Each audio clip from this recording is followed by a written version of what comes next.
I'm angry, and so I'm voting for Donald Trump.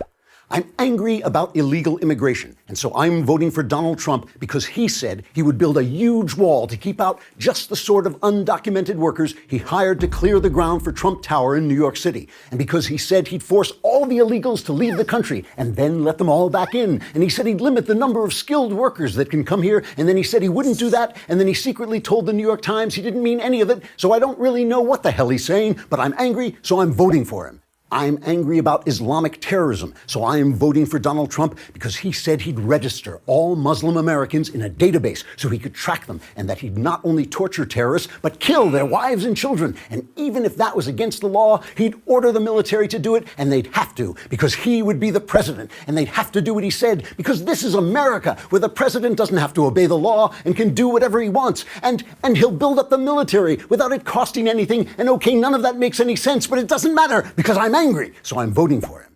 I'm angry about political correctness, too. And so I am voting for Donald Trump because he just comes right out and makes fun of handicapped people and short people and anyone who doesn't have as much money as he does, and women especially. He makes fun of their looks and their periods, and he says they should be treated like shit.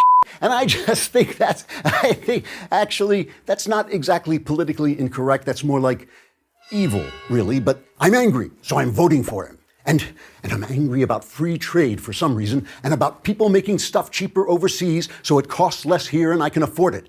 And I'm angry about the Democrats Donald Trump gave money to, and all the money we spend on entitlements that he says he'll keep spending. And so I'm voting for Donald Trump because I'm angry, and I don't make very good decisions when I'm angry. So maybe I should calm down and vote for someone else who would be like a better president and not such a schmuck. I'm Andrew Klavan for the Daily Wire.